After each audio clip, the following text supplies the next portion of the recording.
अमरावती महानगरपालिका निवडणुकीसाठी उमेदवारी अर्ज दाखल करण्याच्या अखेरच्या दिवशी तब्बल 715 उमेदवारांनी उमेदवारी अर्ज दाखल केलेत। 22 प्रभागात 87 सदस्य निवडीसाठी आतापर्यंत 1021 उमेदवारांनी अर्ज दाखल केले।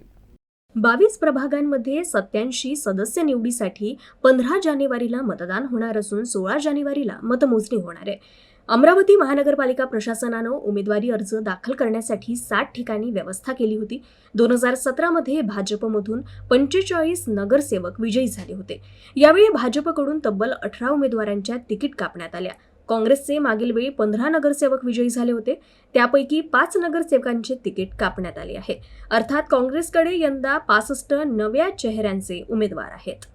तर पक्षनिहाय उमेदवारी बघता काँग्रेसचे 75, उद्धव सेनेचे 12, भाजपचे 67, युवा स्वाभिमानचे 41, शिंदे सेनेचे 73, अजित पवार गटाचे 87, शरद पवार गट व मित्र पक्षांचे 25, MIMचे 27, वंचित बहुजन आघाडी आणि युनायटेड फोरमचे 55, आम आदमी पार्टीचे 9, युवा स्वाभिमान पार्टी मैत्रीपूर्ण लढत 41, मुस्लिम लीग 2 आणि समाजवादी पार्टीचे 7 उमेदवार जाहीर झाले आहे।